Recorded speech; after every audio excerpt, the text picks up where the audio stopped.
जय हिंद साथियों। मैं आपका भाई, आपका दोस्त हरिवंश। मैं आपका स्वागत करता हूं। आशा करता हूं कि आप बहुत अच्छे और बहुत अच्छी तरीके से अपनी पढ़ाई कर रहे होंगे। हमने कल यहाँ पर इस प्लेटफॉर्म पर बायोलॉजी की एक ओवरव्यू दिया था, अर्थात हम कह सकते हैं एक उसका स्ट्रक्चर बताया था कि किस तरह से हमें क्या चीज पढ़नी है, जिसमें हमने आपको कोशिका के बारे में एक ओवरव्यू दे के समझाया था कि किस तरह से कोशिकाएं काम करती हैं, क्या कार्य होता है उनका, वो सारी चीजें बताई गई थी। आज हम हर कोशिका के अंदर आने वाली यानी परीक्षाओं में पूछे जाने वाली हर चीज को एक क्रमबद्ध तरीके से और एक सरल रूप में समझने का प्रयास करेंगे, जिससे कि हर परीक्षा में पूछे जाने वाले क्वेश्चनों को हम आसानी से क्रैक कर सकें। चलिए, आपका ज्यादा समय न लेते हुए हम प्रारंभ करते हैं बायोलॉजी की। एक तरह से हम कह सकते हैं कि जो कल की फर्स्ट क्लास थी वो बायोलॉजी को इंट्रोडक्शन था। असली में आज से हम शुरू करेंगे हर चीज अपने एक सरल रूप में। ठीक है, प्रयास करूंगा, आप भी प्रयास करना, कॉपी किताब लेके बैठना। मैं आपको प्रयास करूंगा कि बहुत ही सरल तरीके से आपको उस तरीके से समझा पाऊं जिससे आपको आसानी से क्लास में ही समझ में आ जाए। चलिए देखिए, कल हमने कोशिका का जो स्ट्रक्चर समझा था। आज जो लोग आज पहली बार चैनल पे आ रहे हैं वो इससे पहली वीडियो जाकर देख लें पहले, तब आगे बढ़ेंगे। ठीक है भाई, चलिए प्रारंभ करते हैं। देखिए, हमने कोशिका के बारे में कई चीजें जान ली थी, आज अभी हम प्रारंभ करेंगे। ठीक है भाई, देखिए हम शुरू करते हैं। क्या पढ़ रहे थे हम? कोशिका अर्थात सेल। क्या स्टार्ट किया था हमने? कोशिका अर्थात सेल। मिटाने वाला कहाँ? हाँ ठीक है, कपड़ा है, मिल गया। चलिए हम प्रारंभ करने जा रहे हैं कोशिका अर्थात सेल। चलिए हम बात करें कोशिका क्या है। तो देखिए, हम कह सकते हैं कि सभी जीवधारियों का शरीर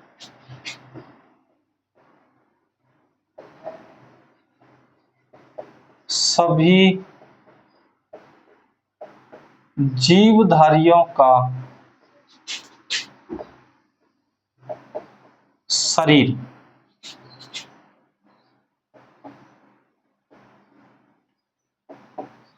छोटी छोटी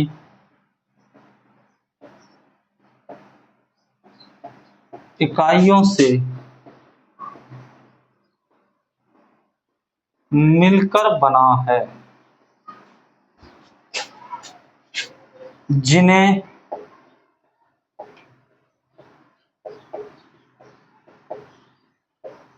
कोशिका कहते हैं। ठीक है भाई, यहां तक समझ में आ गया? मिलकर बना है जिसे कोशिका कहते हैं। कोशिका हम कह सकते हैं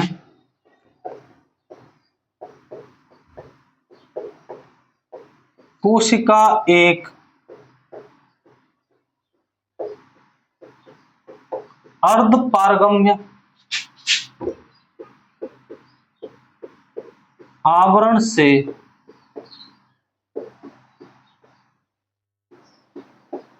घिरा हुआ, आवरण से घिरा हुआ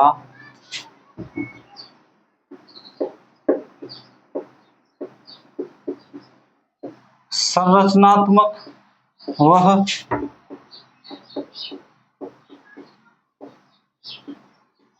क्रियात्मक अंग है।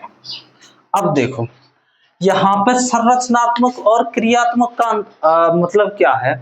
तो देखिए, संरचनात्मक मतलब होता है बिल्डअप अर्थात बनाना। संरचनात्मक इसका मतलब होता है बनाना। अब भैया किसको बनाना? तो यहाँ पर चाहो तो हम लिख सकते हैं शरीर अर्थात बॉडी। अच्छा, इसी में एक शब्द आया है क्रियात्मक। क्रियात्मक का मतलब होता है कार्य, अच्छा अर्थात क्रिया करना, कार्य करना।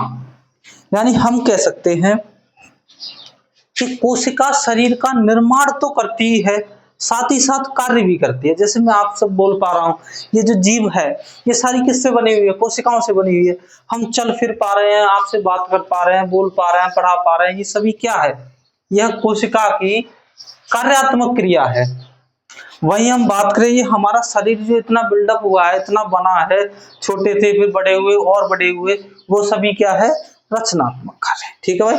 अच्छा, हम बात करें अगला पॉइंट, तो हम कहेंगे कोशिका में स्वतः प्रजनन की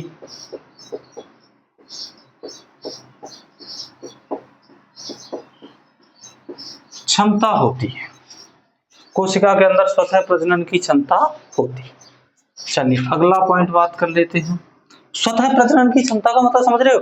अभी हम आपको जब कोशिकांग पढ़ाएंगे तो उसमें एक कोशिका का अंग पढ़ाएंगे, सेंट्रोसोम, जिसका काम होता है कोशिका का विभाजन करने में मदद करना या कोशिका का विभाजन करना। जैसे कि हम कहें हमारे कोई चोट लगी, हमें कहीं से चोट लगी हाथ में, पांव में, कहीं भी, तो जहां हमारी डेड सेल होंगी अर्थात सेल मर जाएंगी, तो जो पूर्ववर्ती अर्थात पहली जो कोशिकाएं हैं, जीवित कोशिकाएं जो शरीर में है, वो प्रजनन करके उस जगह को भर देंगी, अर्थात वो वहां से डेड सेल्स बाहर निकल जाएंगे और बाहर निकलने का काम जो करेगा वो एक अलग कोशिकांग है जिसे लाइसोसोम कहते हैं। वो सारे अगली कक्षा में आपको क्रमबद्ध तरीके से मिलेंगे, बढ़िया तरीके से आपको बताए जाएंगे कि किस अंग का क्या कार्य होता है। अर्थात हम कह सकते थे कि कोशिका बहुत छोटी चीज है।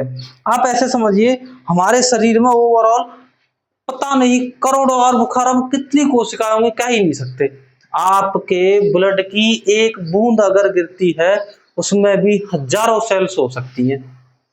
अब आप समझ जाओ कोशिका कितनी छोटी है। अच्छा, हम कहें कोशिका में स्वतः प्रजनन करने की, जैसे हमारे कहीं भी चोट लगती है, आपके कहीं भी चोट लगती है, तो या तो ब्लड निकल जाएगा। ब्लड मतलब ब्लड क्या? ब्लड भी एक सेल है भाई। हमने बताया था कि मनुष्य के शरीर में 3 प्रकार की सेल होती है, आरबीसी, डब्ल्यूबीसी और ब्लड प्लेटलेट्स। तीनों ही रक्त के रूप में होती है, इसीलिए ब्लड को क्या कहा जाता है? ब्लड जो एक तरह से है ब्लड, उसको क्या कहा जाता है? संयोजी ऊतक, अर्थात कंपाउंड है, मिला हुआ है। तो हम कह सकते हैं अगर कहीं से ब्लड नहीं निकला तो वहां नीला नीला या ब्लैक जैसा स्पॉट पड़ेगा, जो काला काला धब्बा बनेगा, अर्थात तो वहां की सेल्स क्या हो गई हैं? डैमेज हो गई हैं, मर गई हैं। जब वहां की सेल्स मर गई है तो जो साइड वाली सेल होंगी, साइड वाली जो कोशिका होंगी, वो क्या करेंगी? उसको स्वतः प्रजनन करके उस जगह को भर देंगे और वो जगह ऑटोमेटिक बाहर निकल जाएगी। यहां तक समझ में आया है? चलिए अगली हम बात कर लेते हैं, यहां एक पॉइंट और लिख देते हैं। कोशिका के अध्ययन को क्या कहते हैं भाई? साइटोलॉजी कहा जाता है। ठीक है। अगला पॉइंट, कोशिका की खोज। कल मैं ये बता चुका हूं, कोशिका की खोज 1665 में किसने की थी भाई? रॉबर्ट हुक के द्वारा। रॉबर्ट हुक के द्वारा एक पौधे की छाल से की गई थी। कहां से की गई थी? कॉर्क, एक ओक वृक्ष होता है पूरा, अगर हम पूरी की बात करें तो एक वृक्ष होता है ओक वृक्ष की छाल जो होती है उसको कहते हैं कॉर्क की लकड़ी से। ऐसे जब छिलका हटाया तो देखा गया वहां पर डिब्बे डिब्बे से पाए, उन डिब्बों को इन्होंने क्या कहा? खाली कमरा। यानी कि रॉबर्ट हुक ने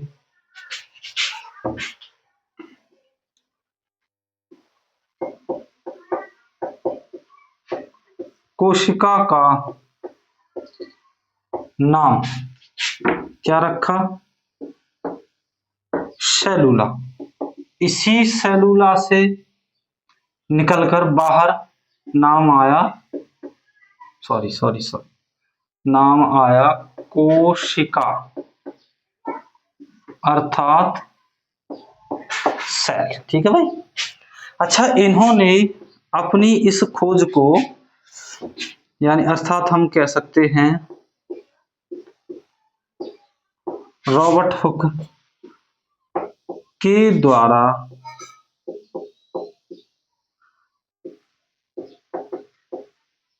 पुस्तक लिखी गई, नाम था जिसका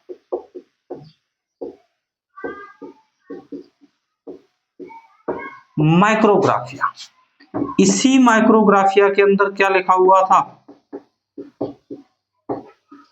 कोशिका की खोज। यहां तक अगर आपकी समझ में आ गया हो तो बताएं। चलिए, इसी माइक्रोग्राफिया में ही उन्होंने क्या शब्द दिया था? सेल शब्द दिया था। ये पुस्तक लिखी गई थी आपकी 1665 में। लिखी तो पहले से गई थी, इस समय प्रकाशन हुआ था इसका। इस तरह से इन्होंने हमें कोशिका के बारे में जो है इतनी चीजें बताई। अगली अगर हम यही बात कर लें, लेकिन जो रॉबर्ट हुक के द्वारा खोजी गई थी वो कैसी कोशिका थी? हम कह सकते हैं रॉबर्ट हुक द्वारा, चलो अगली लाइन से ही लिख लेते हैं,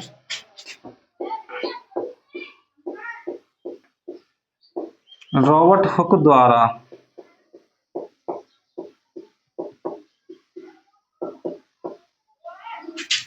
खोजी गई कोशिका कैसी थी?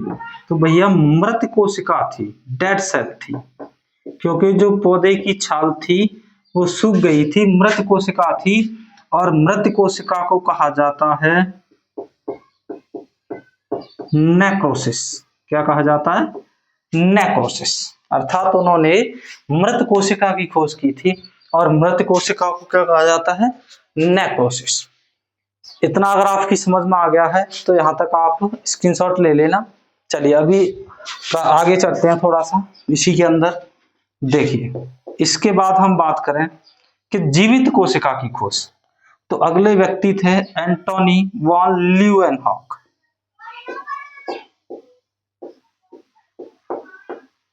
ल्यूवेनहॉक ने सन 1674 में जीवित कोशिका की खोज की, जीवित कोशिका की खोज की। अर्थात हम कह सकते हैं इन्होंने जिस जीवित कोशिका की खोज की थी एक्चुअल में वो क्या था? एक्चुअल में वो जीवाणु था। अर्थात कहा जाता है कि इनका घर एक तालाब के पास था। इन्होंने उस तालाब में से कुछ मिट्टी विट्टी निकाली, जिसके कारण इनके नाखूनों में कुछ मिट्टी आ गई। घर आगे जब इन्होंने अपनी सूक्ष्मदर्शी द्वारा उसे देखा, उसको पहचानने की कोशिश की, तो उसमें इसे कुछ चीजें रेंगते हुए दिखाई दी। जब उन्होंने इसका पता लगाया तो उन्होंने उसका नाम रखा जीवाणु। इस कारण से, अच्छा, साथ साथ अगर हम कहें तो इन्होंने ईस्ट और, चलो कोई नहीं, ये यहां सही यही लिख देते हैं।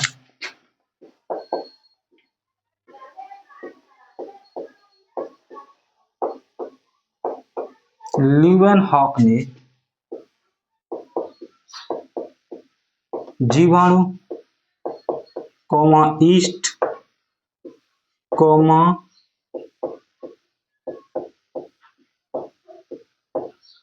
प्रोटोजोआ की भी खोज की। ठीक है भाई। अच्छा, ल्यूवेनहॉक को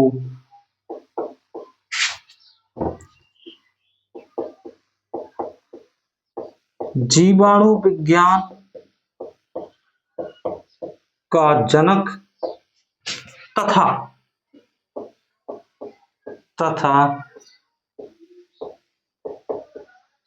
सूक्ष्म जीव विज्ञान, सूक्ष्म जीव विज्ञान का जनक, सूक्ष्म जीव विज्ञान का जनक कहा जाता है। देखिए, मैं आपसे कहूं कि हमारा बोर्ड अभी फिलहाल वाइट है, हो सकता है आपको उतना इंटरेस्ट नहीं आ रहा हो जितना डिजिटल बोर्ड पर आ सकता है, लेकिन मैं आपसे कहूंगा कि अगर आप एक्चुअल में परीक्षा क्रैक करना चाहते हैं, अपने माँ बाप का सपना पूरा करना चाहते हैं, तो इस बीच में बोर्ड कोई मायने नहीं रखता। आप ये देखिए कि आपको चीजें मिल कहां से रही हैं, वो चीजें जो परीक्षा में पूछी जा सके। देखिए, ऐसा भी नहीं है कि 4 पॉइंट पढ़ा के मैं भाग जाऊं फिर आपसे कहूं कि इससे आपकी परीक्षा क्रैक हो जाएगी, वो संभव नहीं है। क्योंकि आज के समय पर परीक्षाओं में जो पैटर्न पूछा जा रहा है या जो क्वेश्चन पूछे जा रहे हैं, वो काफी लेवल के क्वेश्चन है। ये चीज आपसे बेहतर और कोई नहीं जान सकता।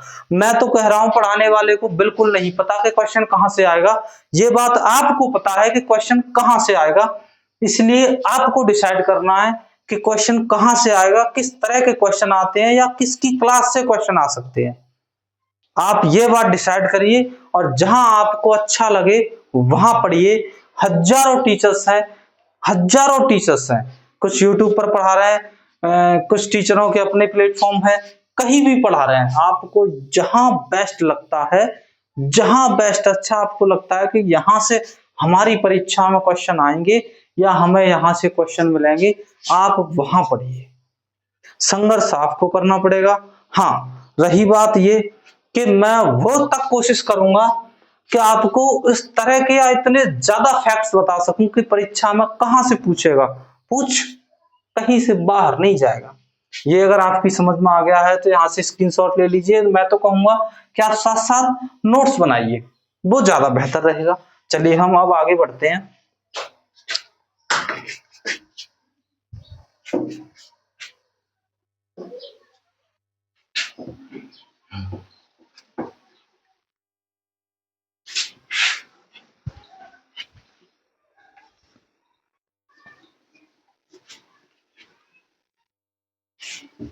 चलिए अब हम बात करते हैं, थोड़ा सा आगे चलेंगे, देखेंगे किस तरह से।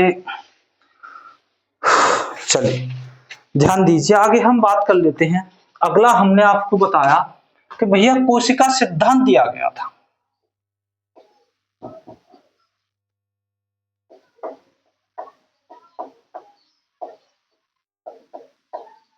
कोशिका सिद्धांत अर्थात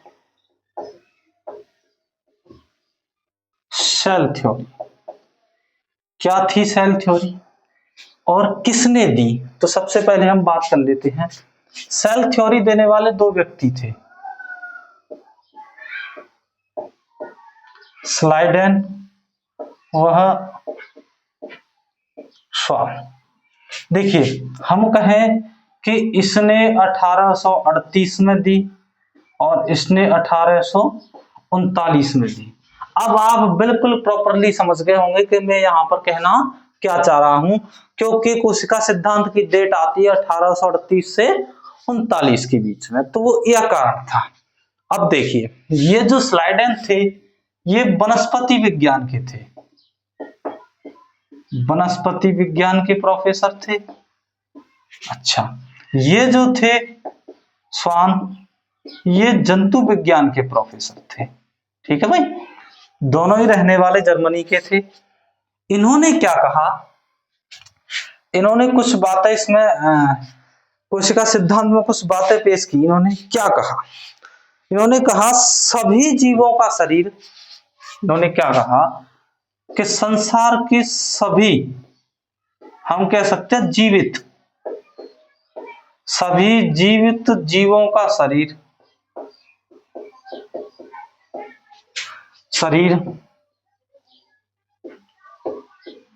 कई कोशिकाओं से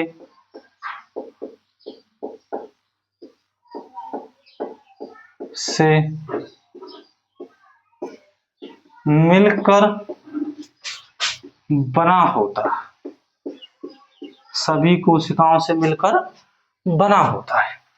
इन्होंने कहा था कि सभी कोशिकाओं से मिलकर बना होता है, तथा फिर क्या कहा, सभी कोशिकाएं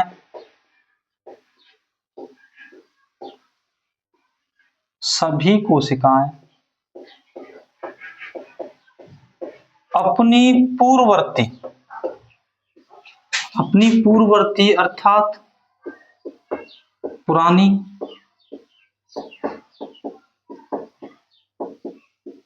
कोशिकाओं से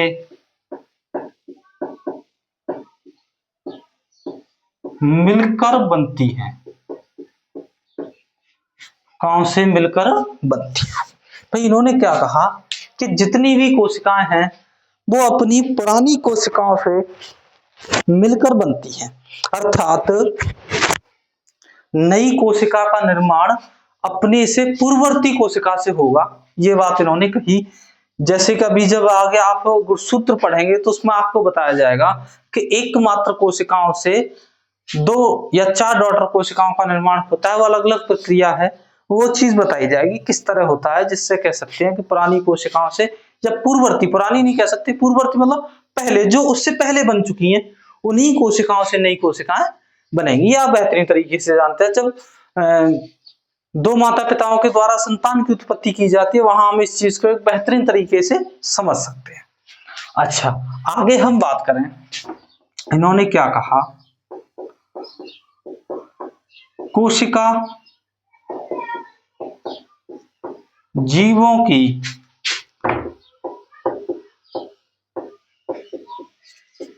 संरचनात्मक और क्रियात्मक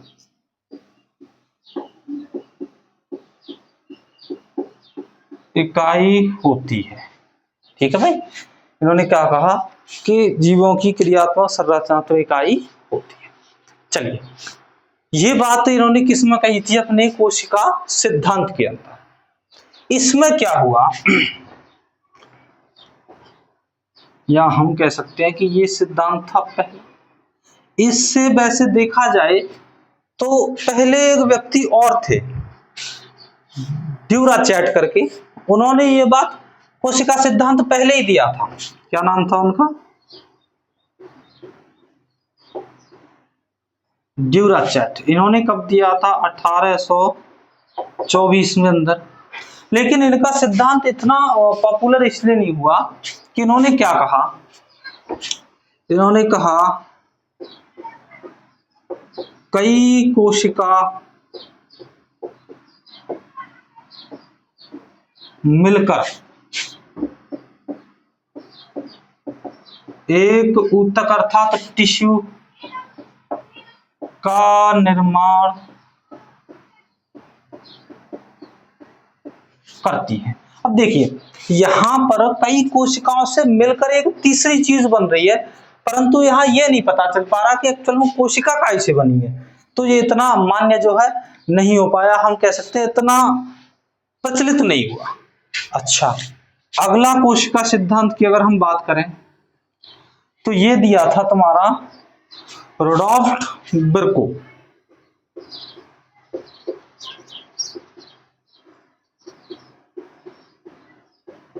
रुडोल्फ बिर्को ने दिया था, और ये कब दिया था? 1855 के अंदर। हाँ भाई, इन्होंने क्या कहा सुनिए, जो बात सेम इस कोशिका सिद्धांत में कही गई थी, अर्थात स्लाइडन व स्वान के द्वारा कही गई थी, इन्होंने भी उसी बात को एक तरह से रिपीट कर दिया। इन्होंने क्या कहा कि सभी जीवों का शरीर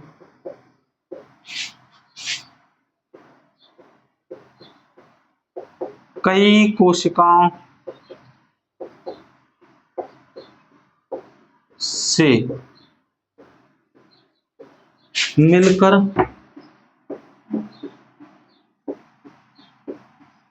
बना होता है, तथा इन्होंने एक बात और कही। क्या कहा? इन्होंने कहा कि सभी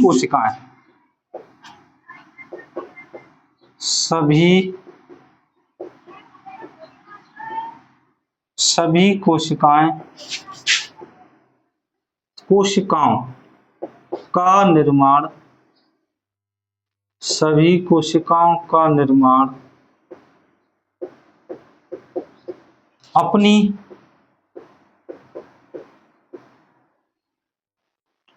पूर्ववर्ती,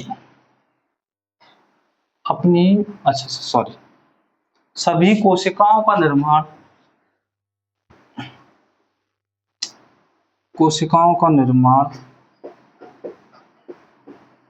पूर्ववर्ती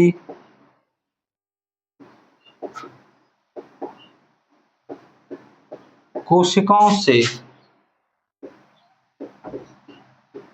हुआ है।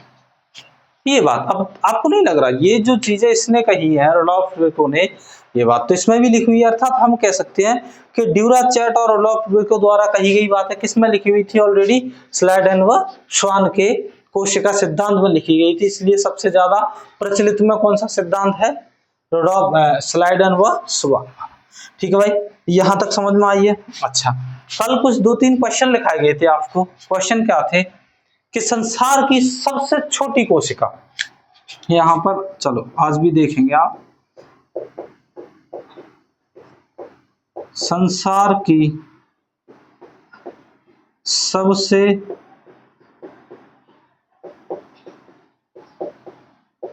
छोटी कोशिका किसकी होती है, माइकोप्लाज्मा। इसकी होती है माइकोप्लाज्मा। यही हम बात करें संसार की सबसे बड़ी कोशिका, ये होती है आपका शुतुरमुर्ग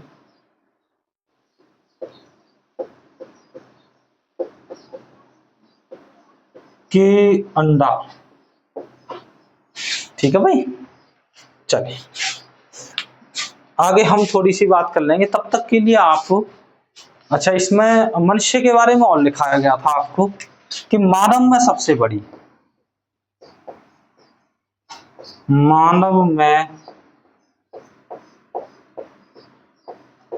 सबसे बड़ी कोशिका ये होती है आपकी ओवम, अर्थात अंडाणु। मानव में सबसे छोटी कोशिका ये होता है आपका स्पर्म, अर्थात शुक्राणु। और मानव की सबसे लंबी कोशिका ये होती है आपकी तंत्रिका तंत्र। ठीक है भाई, चलिए अगर यहां तक की चीजें आपको समझ में आ रही हैं तो आप यहां तक का स्क्रीनशॉट ले सकते हैं, नहीं तो अन्यथा आप साथ साथ नोट्स बनाते चलिए। बहुत बेहतरीन, एकदम से मजा आएगा। बायोलॉजी में आपको लगेगा कि हाँ कुछ चीजें तो मिल रही है, अर्थात हमें अब किसी भी एग्जाम के अंदर बायोलॉजी से क्वेश्चन आएगा वो नहीं छूट सकता। ठीक है भाई, चलिए यहां तक अगर आपकी समझ में आया है तो फिर आगे चलते हैं, ये रफ करते हैं।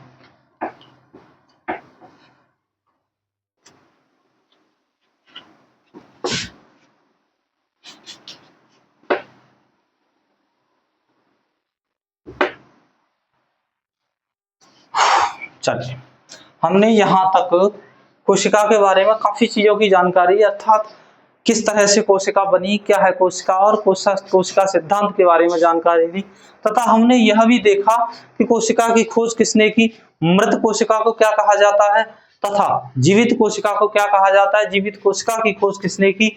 या हम कह सकते हैं कि जीवित कोशिका की खोज का आधार क्या था, तो आप कहेंगे बैक्टीरिया अर्थात जीवाणु था।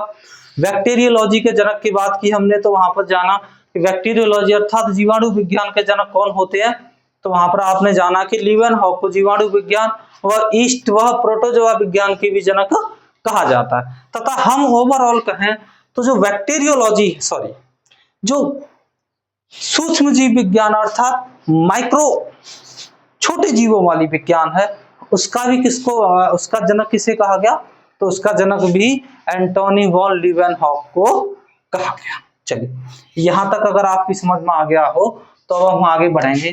देखिए अब मैंने आपको बताया था जब हम स्ट्रक्चर पढ़ रहे थे कोशिका का, तो तब हमने जाना था कि कोशिकाएं दो प्रकार की होती हैं। कोशिकाएं कितने प्रकार की होती हैं, चलिए यहां हम समझेंगे। तो कोशिका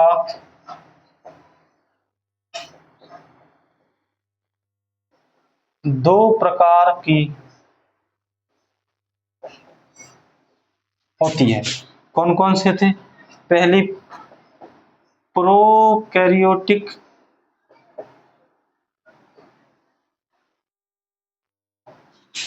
अगली थी आपकी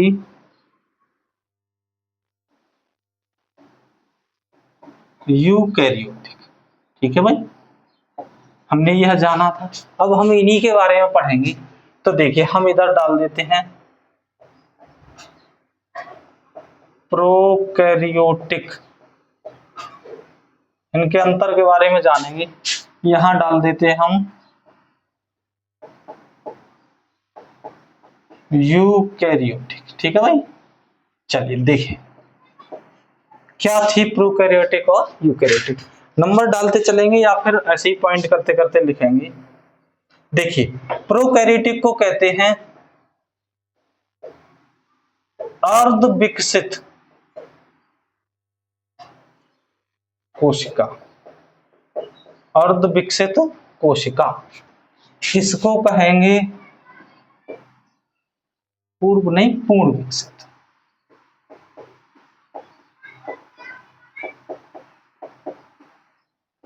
पूर्ण विकसित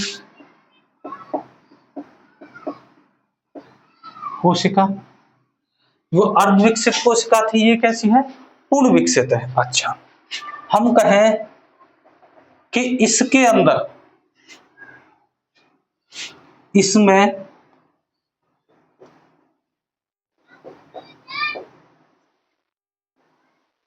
कोशिका द्रव्य पूर्ण कोशिका में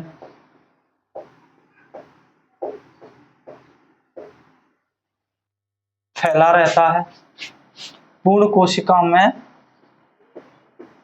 फैला रहता है, जबकि इसकी अगर हम बात करें तो इसके अंदर यहाँ कोशिका द्रव्य नहीं है, आप ओवरऑल जीव द्रव्य ही कहिए फिर, क्योंकि फिर आप वहां पे डिस्टरबेंस होंगे कि कोशिका द्रव्य या न्यूक्लियस द्रव्य या जीव द्रव्य, तो यहाँ पर आप इसको जीव द्रव्य कहो। ठीक है भाई, अगर हम यहां बात करें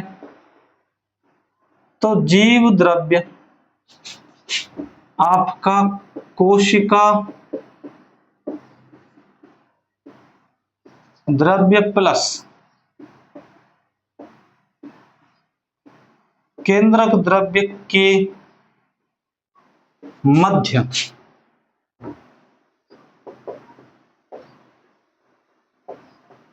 स्थित होता है। इसका मतलब समझ पा रहे हैं आप, प्रोकैरियोटिक कोशिकाओं में ओवरऑल पूरी कोशिका में जीव द्रव्य फैला हुआ होता है अंदर तक, उसमें ही सारे कोशिकांग घूमते रहते हैं, लेकिन इसमें नहीं है, इसमें एक फिक्स जगह पर होता है। जैसे अगर हम बात कर लें, यहां समझने का प्रयास करेंगे, जैसे मान लीजिए यह कोशिका है। अब इसमें देखिए अगर ये प्रोकैरियोटिक है तो इसमें पूरी में इस तरह से जीव द्रव्य भरा हुआ है, इसमें कुछ अंग है। देखिए इसमें पूरे अंग होते ही नहीं, जिस कारण से यह विकसित मानी जाती है। और अगर यह यूकैरियोटिक कोशिका है, अगर यह यूकैरियोटिक कोशिका है तो इसमें केंद्रक होगा, केंद्रक के ऊपर केंद्रक कला होगी, इसके ऊपर कोशिका झिल्ली होगी। देखिए यहां भी फ्लूइड भरा हुआ होगा और यहां भी फ्लूइड भरा हुआ होगा।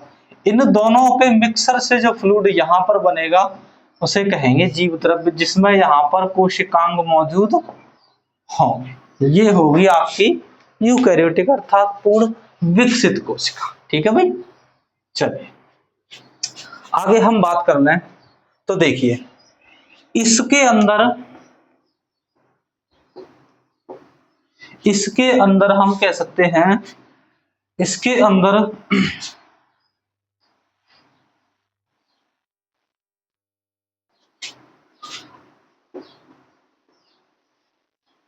केंद्रक कला तथा केंद्रिका, केंद्रक कला तथा केंद्रिका अनुपस्थित होते हैं। केंद्र कला, अब आप कहेंगे केंद्र कला व केंद्रिका, लेकिन केंद्रक है, लेकिन कैसा केंद्रक होता है, फिक्स नहीं होता। जो यूकैरियोटिक कोशिकाओं होता है वैसा केंद्र नहीं होता, एक लिक्विड सा ही फैला हुआ होता है, उसी को केंद्रक कहा जाता है। अच्छा, इसमें कहें तो इसमें हम कह सकते हैं कि यह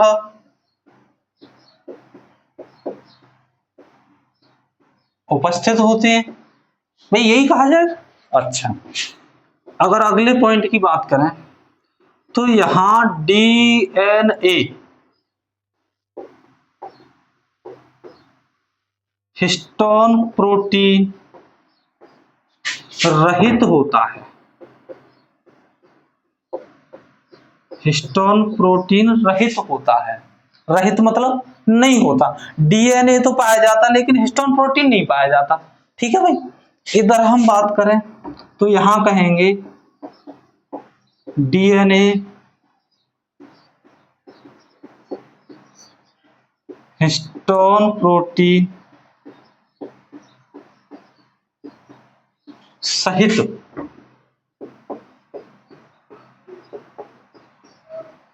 पाया जाता। देखिए, आप कहेंगे हिस्टोन प्रोटीन क्या है, एक्चुअल में ये वही प्रोटीन है जो डीएनए के ऊपर आपकी फिंगरप्रिंट छोड़ता है। अर्थात हमारे डीएनए के ऊपर हमारी किसी भी चीज की पहचान करने के लिए जो फिंगरप्रिंट होते हैं वो इसी हिस्टोन प्रोटीन के बने होते हैं। इसी कारण से जो प्रोकैरियोटिक कोशिका है यह वैसे जीवों में पाई जाती है जो एकल कोशिकीय होते हैं, जिसमें आप कह सकते हो जीवाणु, कह सकते हो बैक्टीरिया है आपके, और छोटे छोटे अन्य जीव हैं, उनमें सिर्फ एक ही कोशिकीय बने होते हैं, उनके क्या फिंगर, वही चीज है यहाँ पर। ठीक है भाई। अच्छा, अगली अगर हम बात करें तो यहां कहेंगे हम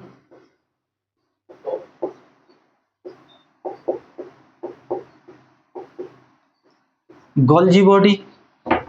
अच्छा, गोल्जी बॉडी के बाद अंतः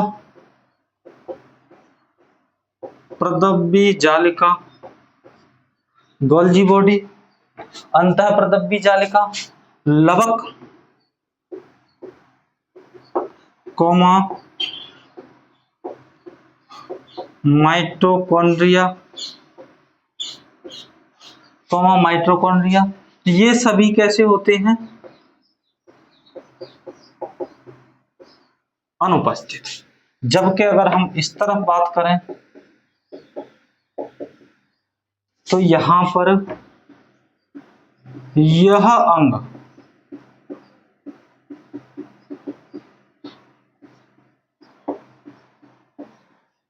उपस्थित होते हैं।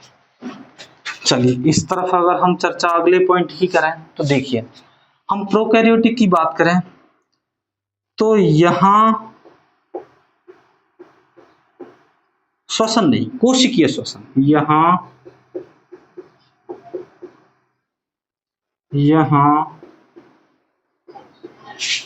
कोशिकीय श्वसन जीव द्रव्य में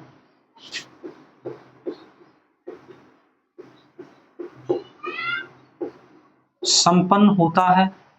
जबकि हम यहां की बात करें तो यहां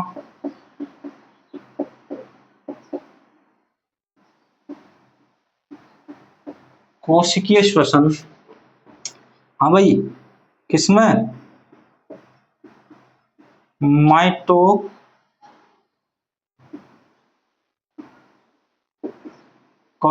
में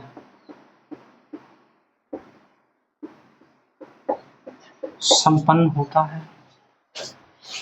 ठीक है भाई। अच्छा, यहाँ पर श्वसन जीव द्रव्य के अलावा में उपस्थित होता है, जबकि इसमें माइटोकॉन्ड्रिया। चलिए, अगला हम बात कर लेते हैं। तो देखिए, इसमें 70S प्रकार की यहाँ पर 70S प्रकार की राइबोसोम, यहाँ पर 70S प्रकार का राइबोसोम पाया जाता है, जबकि यहाँ हम बात करें तो यहाँ 70S और 80S दोनों प्रकार का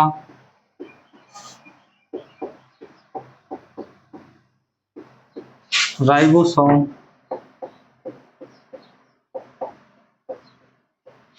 पाया जाता। यहां तक समझ में आ रहा है? चलिए अब हम अगर बात करें आगे अगले पॉइंट की, तो प्रोकैरियोटिक की बात करें तो यहाँ रिक्तिका,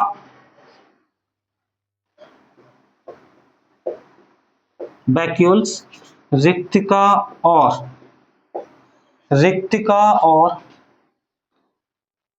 लाइसोसोम,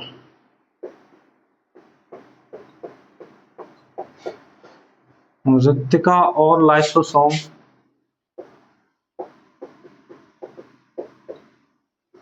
अनुपस्थित होते हैं, जबकि यहां अगर बात करें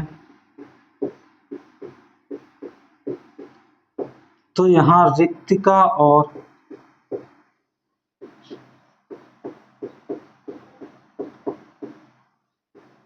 लाइसोसोम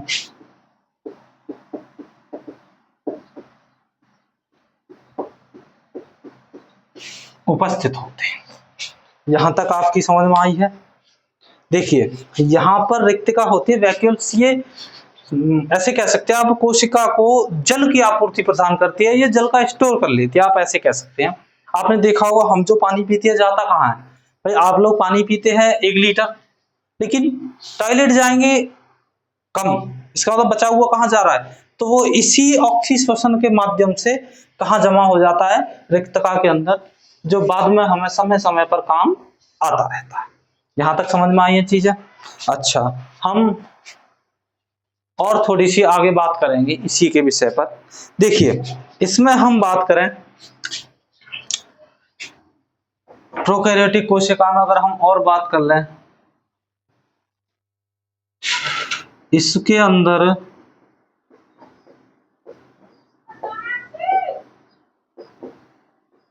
कोशिका विभाजन नहीं होता या ना के बराबर होता है, लेकिन यहां तो भैया दब के होता है। यहां कोशिका विभाजन होता है, और कोशिका विभाजन के लिए कौन है जिम्मेदार? तो तब कहेंगे आप सेंट्रोसोम। देखिए यह जो सेंट्रोसोम पार्ट है जो कोशिका विभाजन करता है, यह मस्तिष्क में न के बराबर उपस्थित होता है, जिस कारण से आपने अक्सर देखा होगा कि मस्तिष्क के अंदर लोग कहते हैं कि ब्लड निकल जाए तो अच्छा है। इसका मतलब ब्लड निकलने का मतलब हो गया जो चोट खाई हुई जो कोशिकाएं सेल्स थी वो बाहर निकल गई। इसका मतलब अन्य जो कोशिकाएं हैं उसके कारण कुछ दिन हो सकता है कि दर्द हो या कमजोरी फील हो दिमाग के अंदर, सर के अंदर, लेकिन वो धीरे धीरे ज्यादा समय में भाई उतनी जल्दी विभाजन नहीं हो पाएगा, क्योंकि वहां 10% ही ऐसी सेल्स है जो विभाजन करती हैं, जिन्हें विभाजन करने में अर्थात उस खाली स्थान को भरने में ज्यादा समय लग सकता है, लेकिन ठीक हो जाएगा। लेकिन वही कहते हैं कि अगर ब्लड सेल्स अंदर ही रह गई, उसको गांव की भाषा में या साधारण भाषा में कहते हैं कि अगर ब्लड अंदर रह गया, इसका मतलब मरी हुई सेल्स अंदर रह गई। जब मरी हुई सेल्स अंदर रहेंगी तो मैंने अभी लिखाया कि जब मरी हुई सेल्स अंदर रहेंगी तो ये विभाजन तो वहां बहुत न के बराबर होगा, और जब डेड सेल्स अंदर रह जाएंगी तो उनका क्या बनेगा? एक ट्यूमर, या फिर उनको निकलने में हो सकता है समय लग जाए, तो जिस कारण से कहा जाता है कि वहां से ब्लड बाहर निकल जाए तो ज्यादा बेहतर है। भाई ये चीजें समझ में आई? अर्थात अब कहें हम इसमें अगला पॉइंट लिख लेते हैं इसके अंदर, इसमें यानी इन कोशिकाओं में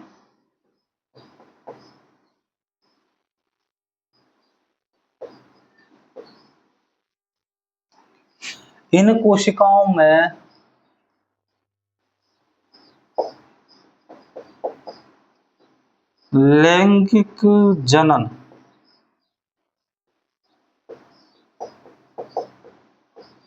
अनुपस्थित या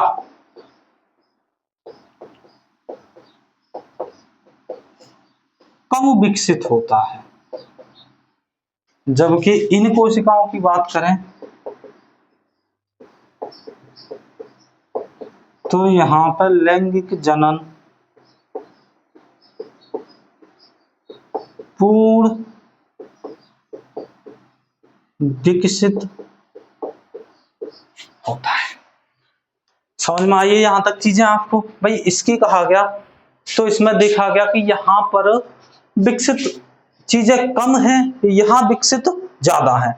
यहां हमने देखा तो यहां कई कोशिकांग नहीं मौजूद है, जैसे गोल्जी बॉडी हो गया। देखो गोल्जी बॉडी जो है अंतःप्रदब्बी जालिका हो गया। भाई गोल्जी बॉडी को ट्रैफिक पुलिस क्यों कहा जाता है?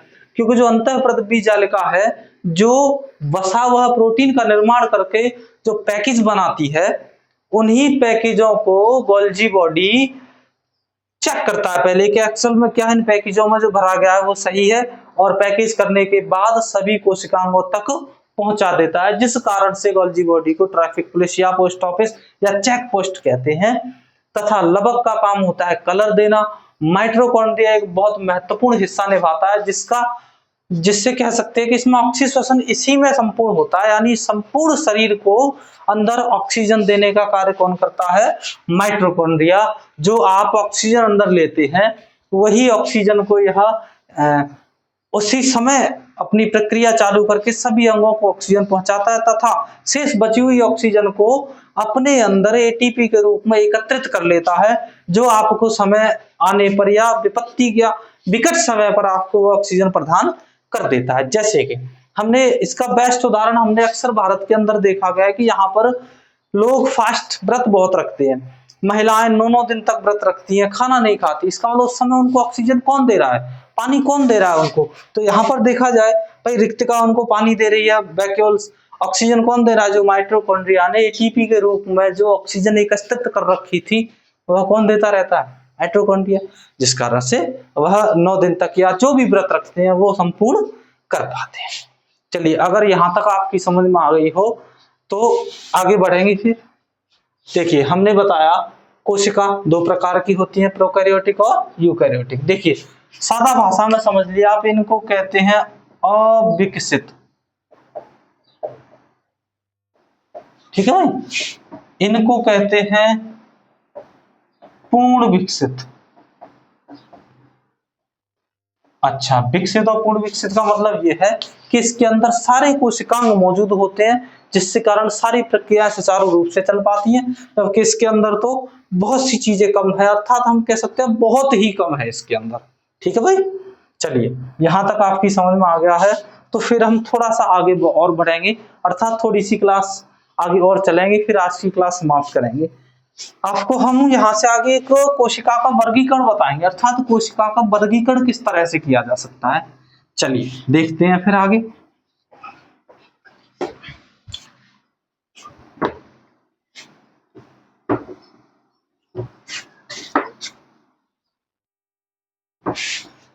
यहाँ हम आपको आशा करते हैं आपसे कि शायद आपको बेहतरीन समझ में आ रहा होगा, इसलिए आप लगातार मेहनत करते रहे, जुड़े रहे हमारे साथ। और आपसे थोड़ी सी आप ये हमारा कुछ भी समझ लीजिए, रिक्वेस्ट समझ लीजिए कि आप चैनल को सब्सक्राइब कर लें, लाइक करें। देखिए लाइक से हमें मोटिवेट मिलेगा, हमें भी लगेगा कि आपको चीजें हमारे द्वारा पढ़ाई हुई पसंद आ रही हैं।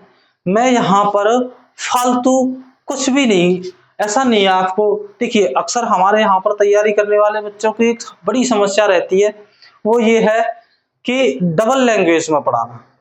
अर्थात हम आप या जो वनडे एग्जाम की तैयारी करते हैं, फेस्टिवल लेवल की तैयारी करते हैं, या फिर जो इस एरिया से संबंधित तैयारी करते हैं, उन्हें डबल लैंग्वेज में हम कह सकते हैं कि उसमें क्या है कि थोड़ा सा टाइम की दिक्कत रहती है, लेकिन यहाँ पे आपको सिर्फ बेहतरीन से बेहतरीन पॉइंट मिलते रहेंगे जो आपकी परीक्षा में सीधे छपेंगे, बिल्कुल हूबहू आपको परीक्षा में मिलेंगी।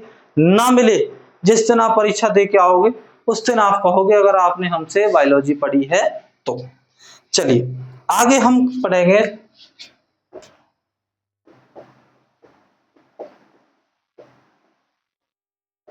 कोशिका का वर्गीकरण, क्लासिफिकेशन ऑफ सेल्स। देखिए कोशिका का वर्गीकरण क्या होगा, सुनिए। जैसे हम बात की कोशिका,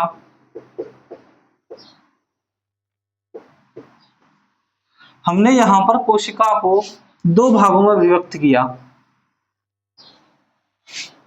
चलिए ये हो गया आपका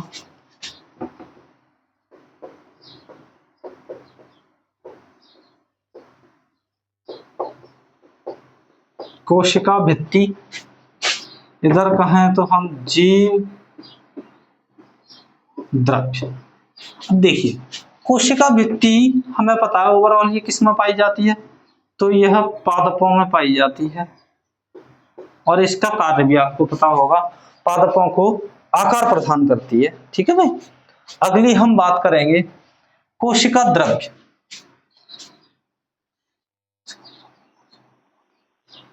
कोशिका द्रव्य के अंदर की अगर हम बात करें तो यहां पर देखिए यहां क्या पाया जाएगा,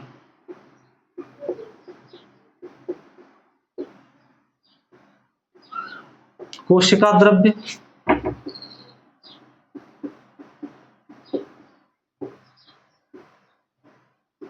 कोशिका कला और केंद्रक।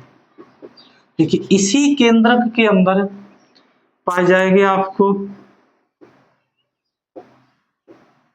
केंद्रक कला,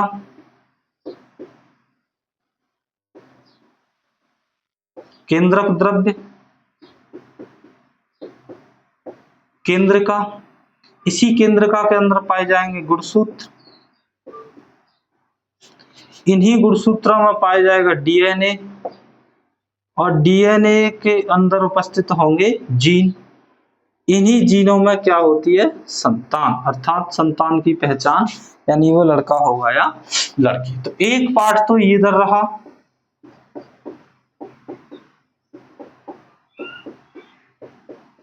ठीक है भाई। तो अच्छा अगर हम बात करें कोशिका कला के बारे में, तो ये एक तरह से कोशिका झिल्ली है जिसका हमने नाम कोशिका कला दे दिया। कोशिका द्रव्य के अंदर फिर से तीन चीजें पाई जाएंगी, क्या होंगी आप सुनिए। देखिए पहला कोशिका अंग अर्थात कोशिकांग, यहां पाया जाएगा आपका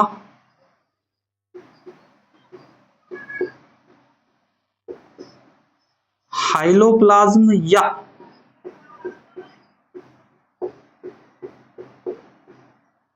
साइटोसोल। ठीक है भाई, ये लिक्विड ही है जिसे आप प्लाज्मा कहते हैं, यहां हम कह सकते हैं रिक्तिका अर्थात वैक्यूल्स। अच्छा यहां आपने देखा जो कोशिकांग है, इसी में कोशिका के अंग पाए जाएंगे जिनमें आपका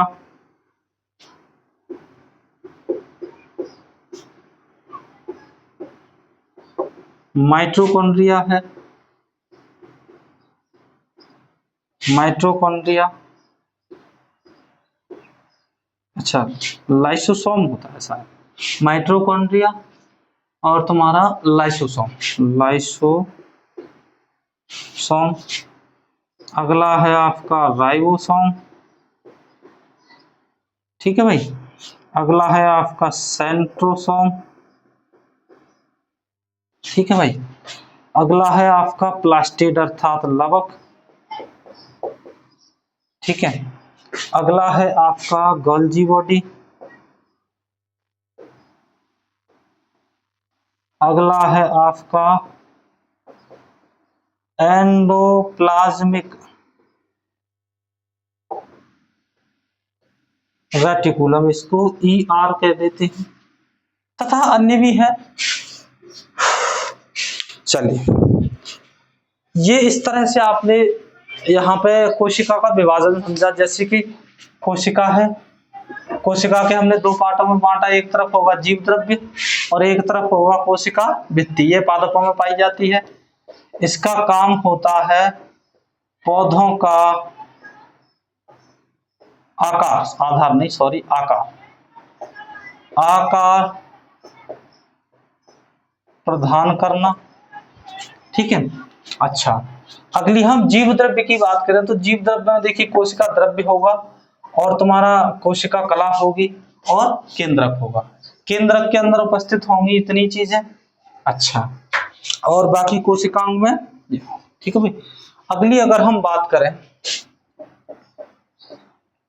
तो हम कह सकते हैं कोशिका के, या कोशिका नहीं जीव द्रव्य कहिए, जीव द्रव्य में 90 से 95%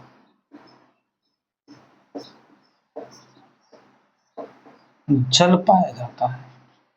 ठीक है भाई। अगर यहां तक आपको चीजें समझ में आई हैं तो इसका मतलब आप एकदम बेहतरीन तरीके से चल रहे हैं।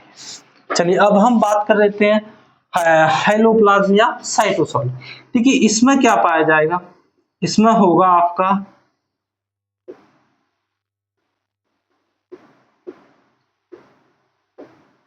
कार्बोहाइड्रेट्स, प्रोटीन,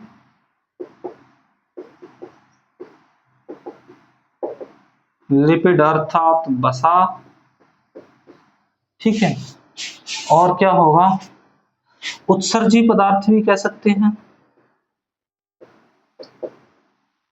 उत्सर्जी पदार्थ, यानी ये हो गया तुम्हारा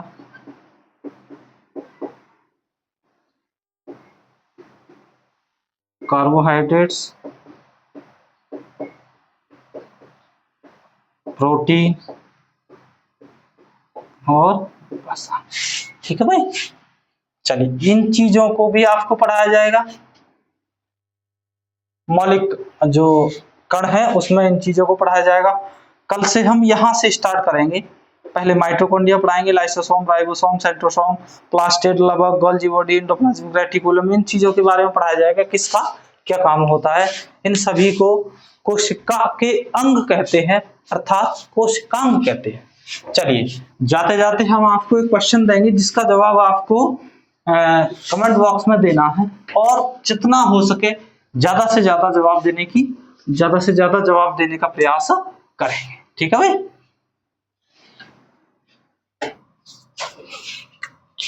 चलिए, क्वेश्चन है आपका,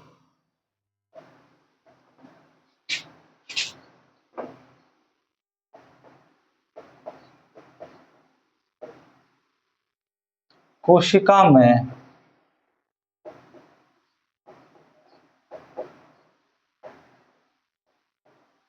ऑक्सीश्वसन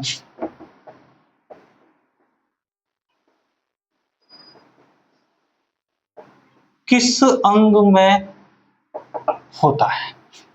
ये आपके लिए क्वेश्चन है। इसका आंसर आपको कमेंट में देना है। ठीक है भाई। आज के लिए यही समाप्त करते हैं। अगर आपको इस क्लास से अपनी परीक्षा के बेहतरीन पॉइंट ऑफ व्यू से मिल रहा है तो आप हमारे साथ जुड़े रहिए। आगे हम और बेहतरीन से बेहतरीन देने का प्रयास करेंगे। बस आप लगातार जुड़े रहिए और मेहनत करते रहिए बरकरार, क्योंकि आप मेहनत नहीं करोगे तो पास वाला मेहनत फिक्स कर रहा है। आप मेहनत नहीं करोगे, इसका आपकी पोस्ट को आपका दोस्त, आपका पड़ोसी, आपका पास वाला पक्का ले जाएगा। इसीलिए आप मेहनत मत करिए, क्योंकि आपको पढ़ने का समय मिला है तो सिर्फ पढ़ाई पर ही फोकस रखो। विशेष ध्यान रहे। आज के लिए आज का हम रिटर्न आपकी क्लास जो है यही समाप्त करते हैं। मिलेंगे नेक्स्ट डे। तब तक के लिए जय हिंद, जय भारत। लगे रहिए, बेहतरीन तैयारी करते रहिए। फिर हम अगले दिन एक बेस्ट परफॉर्मेंस, बेस्ट तैयारी के साथ फिर मिलेंगे आपके बीच में। जय हिंद, जय भारत।